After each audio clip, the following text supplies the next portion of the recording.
ચલો મિત્રો, જય માતાજી।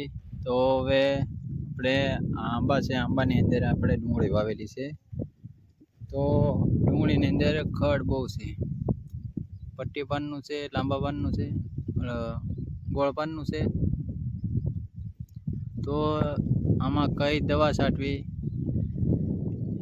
અને દવા તો છાંટવી પડે એમ જ છે। તો હવે આંબા છે, આંબામાં ગોળ પાનની લાંબા પાનની કેમ છાંટવી? તો મિત્રો, આમાં એક નવા જુગાડથી આંબામાં દવા છાંટવાની છે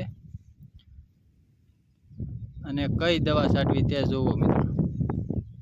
જોઈ શકો, આમાં ડુંગળી સારામાં સારી છે, પણ ખડ બહુ છે અને ટપકથી પાવાનું ચાલુ છે। જોઈ શકો મિત્રો,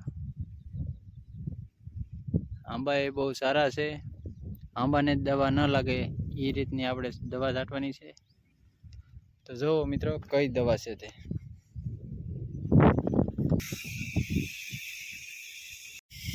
ચલો મિત્રો, આ જે દવા છે એકલ નામની દવા છે અને આ ઓસ્ટેરિન છે।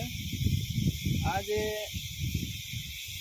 એકલ છે, એકલ 15 ml નાખવાની છે, ટોપની અંદર 15 ml। અને આ જે દવા છે એ ટોપની અંદર આપણે એક ગોળી નાખવાની છે।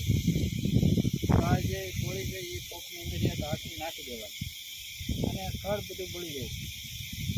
તો જોઈ શકો મિત્રો, આ જે એકલ છે ટોપની અંદર 15 ml નાખવાની।